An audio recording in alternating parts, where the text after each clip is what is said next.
Hey, TwoSun Tuesday once again, and this week, a knife that I actually did kind of a weird random first look at quite a while ago when I first got it in, and then completely forgot to get around to a full review of it. So here we are. This is a Wong design. It's a TS316. This is a knife in 14C28N. Very, very traditional looking wharncliffe style to it. Incredibly straight for the sharpened blade area here. This one, as we can see, is all nice and purple, but they did also release this in green anodized scales in case purple really isn't your jam there. This is a Thumbstud deploy only knife, and I do like these Thumbstuds. I'm going to kind of have an oxymoron for that next week, where or contradiction of myself, as these same thumb studs are being applied to the knife that I want to review for next week, and they don't work out all that super well on it. But for this one, absolutely fantastic. No complaints there. From a standard look of it, you might think that these thumb studs act as the stop pin here, but they don't. There's enough room in there. They're not actually causing it to close. And besides, you would see a little bit of wear going on there.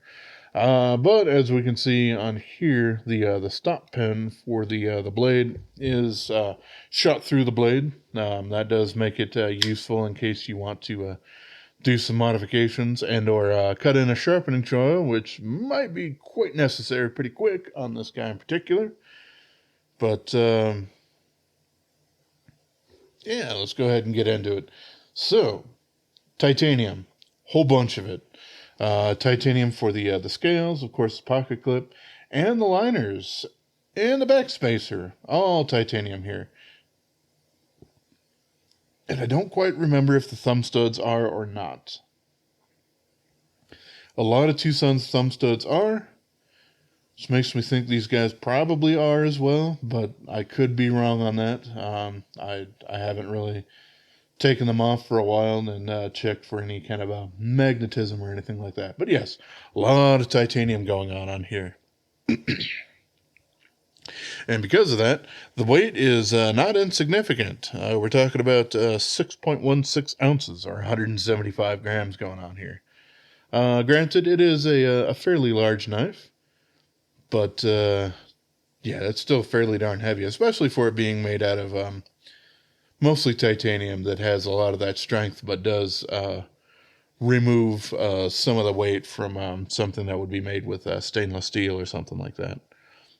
We got a 3.46-inch blade, basically from the end of the scales here out to the very, very tip there. That'll be 87.8 millimeters for the metric folks. And we have a 3.65 millimeter blade stock thickness on here, which still just a little bit on the thinner side for what TwoSun standardly uses with a lot of their knives, which is 3.8 to 4 millimeters. So that's great. Still basically a full flat grind.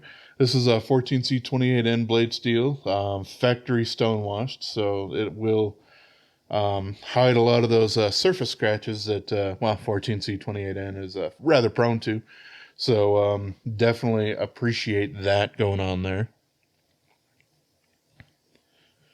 And sure, well, I've done all the rest of the measurements. I'll get the last one out of the way.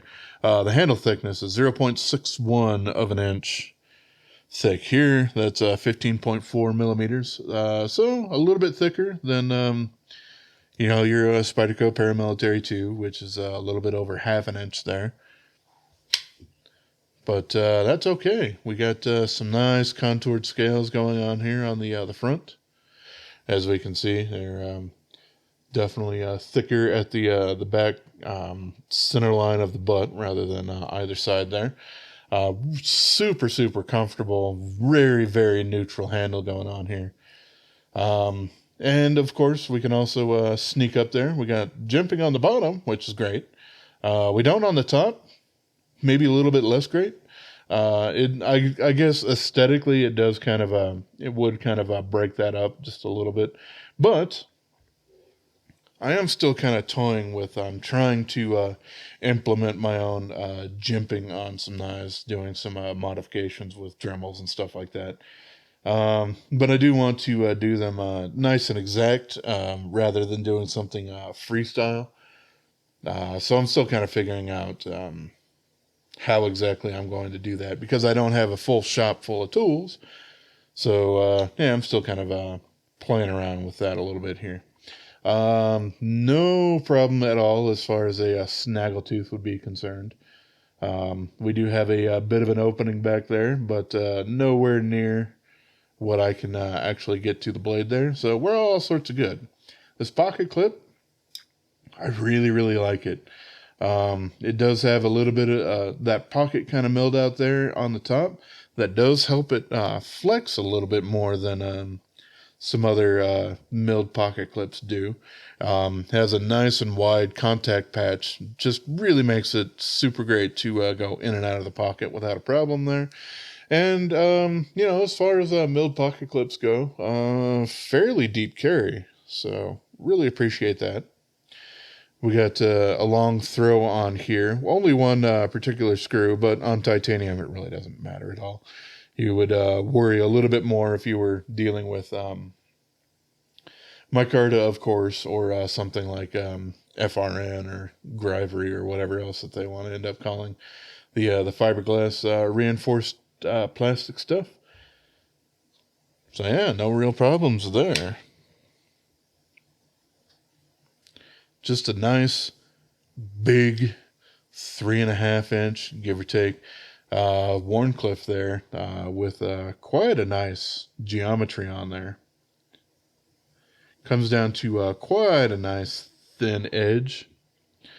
This one, I could probably work to polish up the edge. It is fairly mirror polished, but I do have a couple of imperfections there for me being a little bit lazy from doing cross swipes on any of my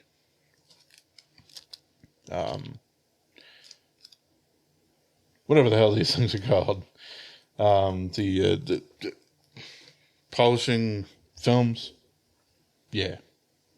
Yeah, that's it. Sorry about the brain fart there. So something that I can say is just probably a little bit of a negative for some folks, especially if they do end up using their knives with gloves most of the time. Lock bar access, not super great on this guy here.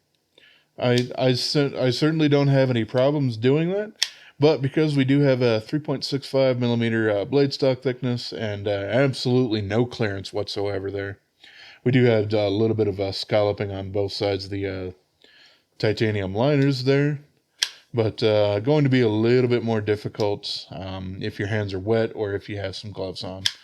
But still, that's not in exactly my absolute kind of something that I champion a lot. And I do appreciate that much more than what we see with like this Elementum, where the liner has a whole bunch of jimping and is proud of the liner, so it ends up digging into you whether you like it or not. The Thumbstud Bellamy also and Labrador also do that, which is a little unfortunate. Basically, about the only negatives that I could say about those. But yeah, there we go. There was another little tangent. But yeah, this is a large beast. The plunge grind, absolutely ball sack. They really could have done something a heck of a lot better there. Luckily, you can continue that sharpening choil and cut it in yourself because we do have the pin going through the blade rather than resting there, so you're not going to ruin any of your closing or stopping action by cutting in your own choil. But still, something that really probably should have been done at the factory, because as you can see, yeah, just me doing the standard reprofile, I have made this thing smirk like a goofy little fish. But there you go.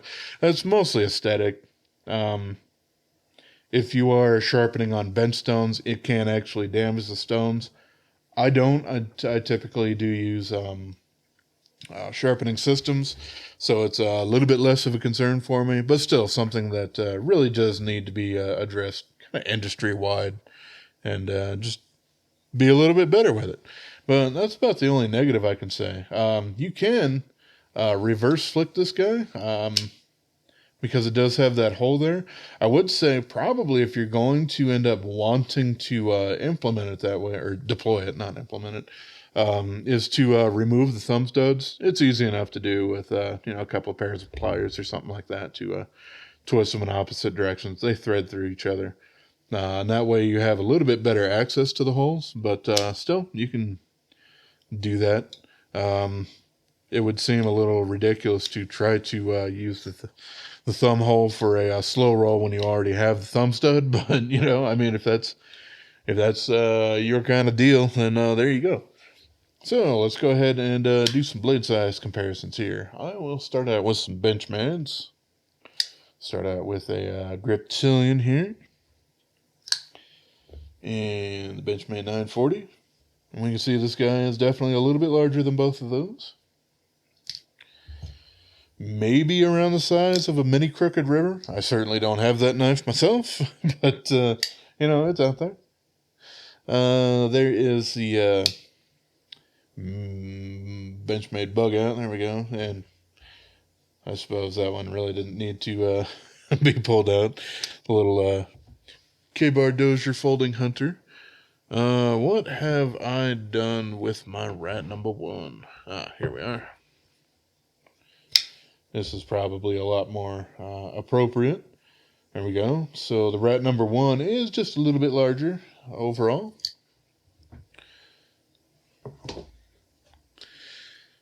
And let's finish it out with some Spydercos, shall we? There's PM2. I think it's probably appropriate that I pull out my Mannix 2XL for that. It is a fairly large knife.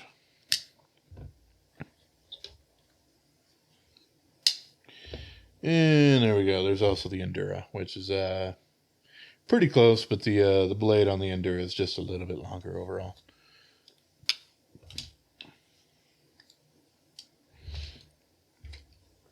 Well, there we go with the standard review. I don't think I really missed anything that I wanted to cover on here. I wouldn't mind some jumping up top, like I'd mentioned about a little bit earlier, but you do have some downstairs for keying that, making sure that you're not going to go onto the blade when you're doing some nice, really up-close work and stuff like that. I don't particularly have any problems with these little hexagon kind of patterns here for adding a little bit of texture. Seems to do good because it also has that that kind of a bead blast finish that a lot of titanium ends up having. Ends up working out all right. And very, very nice and subtle pivot here. We don't really have a collar at all, just the pivot. And I think that aesthetically looks quite nice. Oh yeah, we also do have a lanyard hole in there. Wouldn't have minded that just being a little bit of a cut in on the back spacer there with, like, I don't know, a little pen or something like that. But that's absolutely a little nitpick. Something that really shouldn't bother anybody at all. But there we go. There's basically everything I wanted to cover. Let's go ahead and take a look on the inside of them for those of y'all who want to stick around for that. If not, appreciate y'all for stopping by. So, and just shove my bit through there. And yeah, this does have that pin there, which I did forget, but something that wasn't super necessary to be implemented on this particular knife, but for a lot of other knives that TwoSun do, especially those that use like micarta, this can really help save the whole pocket clip destroying the handle scales thing that has kind of plagued a couple of models of theirs.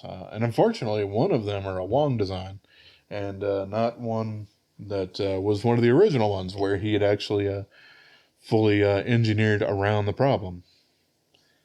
But, all right.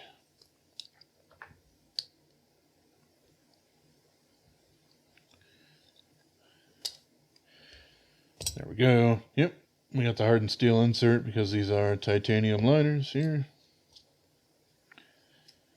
We got the bearing race here for both sides. Just their standard bearings, nothing super crazy fancy. There's the internal blade stop pin with the little cutout race for it. And yeah, we got the top here. They could have probably removed a decent chunk of weight by doing some skeletonization, or at least weight relieving on these internal titanium scales here. But no matter what, this thing was going to be a heavy knife, so I do kind of understand why they just kind of didn't bother with it.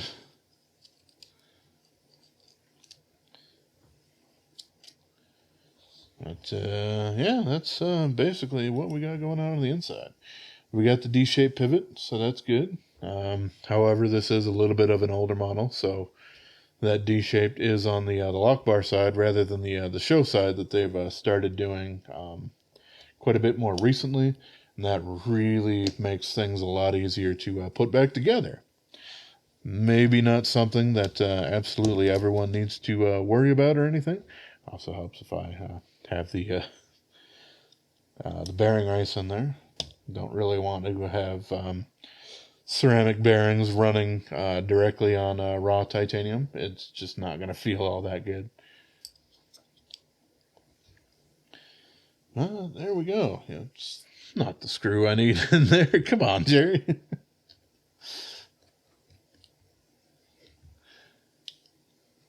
There we go. And then I can toss the pocket clip back here.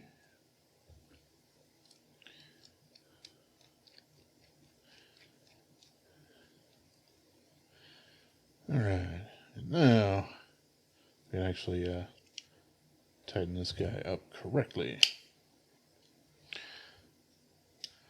And it's maybe just a little touch too tight. Back it up just a little tiny bit. Yep, still no blade play whatsoever. Works out super well. Nice and centered too. So yeah, there we go. There's the TS316.